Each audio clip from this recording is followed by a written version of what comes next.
경기북과학대학교 생명과학과 교수 김대원입니다. 아, 오늘은 제 옆에 앉아있는 조준희 학생과 함께 저번에 수행하지 못했던 분자생물학 3차 시 보강 학습을 진행해 보도록 하겠습니다. 주제는 웨스턴 블롯이고, 여러분 다들 분자생물학 2차 시에서 기말고사 준비를 하면서 배우셨겠지만, 웨스턴 블롯은 단백질을 검출하는 데 사용하는 실험 기법입니다.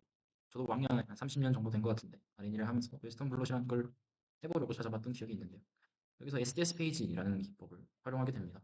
SDS 페이지는 우리가 저번 중간고사 때 배웠던 걸로 기억하는데 아닐 수도 있어요. 배웠겠지만 단백질을 분리하는 전기 운동 중의 일부인데요. 이걸 하기 위해서는 베타모카토 에탄올이라고 부르는 이 황원제를 처리해줄 필요가 있습니다. 이걸 처리하는 이유는 크기별로 정렬하기 위해서 그런 거고, 그러려면 베타모카토 에탄올 처리했을 때 어떻게 되는지 알아야겠죠. 얘는 왼쪽에 있는 이 단백질을 선형으로 펴주는 역할을 합니다. 그래서 베타모카토 에탄올 처리하는 이유는 단백질을 선형으로 펴기 위함이다라고 보면 될 거거든요. 근데 이상한 점이 있어요. 웨스턴 블로팅은 SDS 페이지를 기반으로 하는데 이걸 쓰려면 단백질을 선형으로 만들어줘야 되잖아요. 그러면 항체가 어떻게 붙는가에 대한 의문이 당연히 들 수 있습니다. 그래서 오늘 5분밖에 안 되는 분자생물학 3차 10강 학습에서는 이 의문을 처리해보고 우리가 얼마나 전응했는지 알아보도록 하겠습니다. 우선 이렇게 PPT를 만들 때 글씨가 많으면 안 돼요. 그래서 간단하게 정리를 해보면 단백질에 항체가 잘 붙어있는 모습을 볼 수 있는데 여기에 베타모카토 에탄올 간단하게 생긴 애죠. 처리했더니 선형으로 됐어요. 근데 이게 붙어줘야 된다면서요. 근데 우리는 이게 왜 붙는지 모른단 말이에요. 그래서 이걸 알아보는 게 궁극적인 목적이다. 우선 그러려면 항체에 대해서 탐구할 필요가 있습니다. 항체는 생체 내에 만들어서 특이하게 항원과 결합하는 단백질을 말해요. 그래서 웨스턴 블롯에선 이 항체를 사용해서 원하는 단백질이 존재하는지를 판단할 수 있을 겁니다. 어렵지 않게 이해가 되시죠? 우선 항체에서는 항원이 어디에 결합하는지, 그리고 항원이 정말 내가 원하는 항원이 맞는지를 결정하는 항원 결정기인 에피토프라는 부분이 존재하게 됩니다. 항원을 특이적으로 인식할 수 있고요. 에피토프에는 두 가지 종류가 있어요. 라이니어 에피토프와 컨포메이셔널 에피토프가 존재하고 있습니다. 라이니어는 선형, 컨포메이셔널은 구조적 에피토프라고 부를 수 있어요.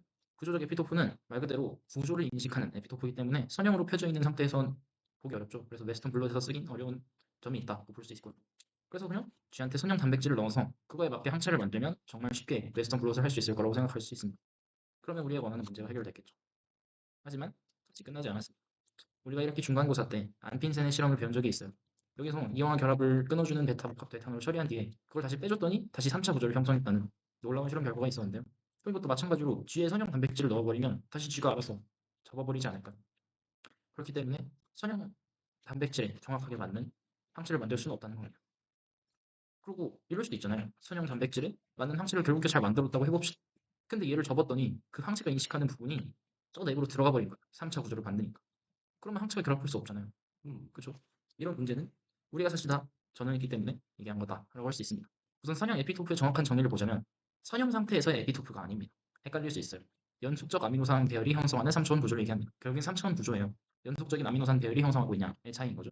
그리고 이 선형 에피토프 서열이 매우 짧기 때문에 3차원 구조를 형성하든 아니든 크게 문제가 되지 않는다고 볼 수 있고요. 아까 이 문제 같은 경우는 결국에 3차원 상태에서 합체를 만들었기 때문에 저 내부에 들어간 애에 대해서 에피토프가 형성되지 않아. 그래서 문제가 생기지 않는다. 하면 됩니다. 근데 아직 조금 이상하죠. 그냥 구조적 에피토프를 쓰면 참 좋은 일이 아닌가. 네. 그죠?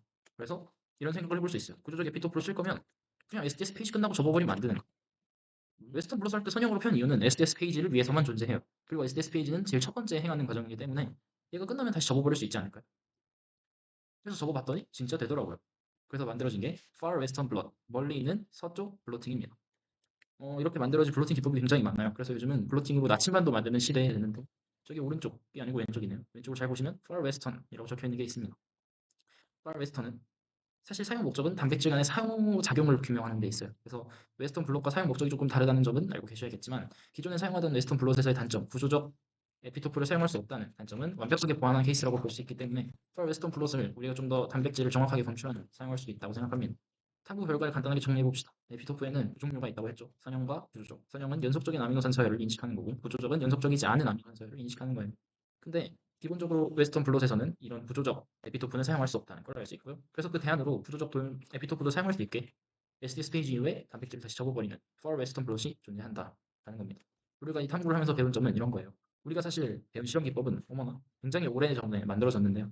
이건 시간이 지나면서 과학적 발전으로 점점 정교해지고 있다는 걸 알 수 있습니다. 그리고 우리가 이미 배웠던 웨스턴 블롯도 좀 더 자세히 들여다보면 새로운 것을 배울 수 있다는 장점이 있어요. 자세 피라고 오타가 났는데 그건 수업 잘 들은 친구들만 볼 수 있겠죠. 시험에 낼 거예요. 참고하십시오. 여기까지 하도록 하겠습니다. 와, 감사합니다.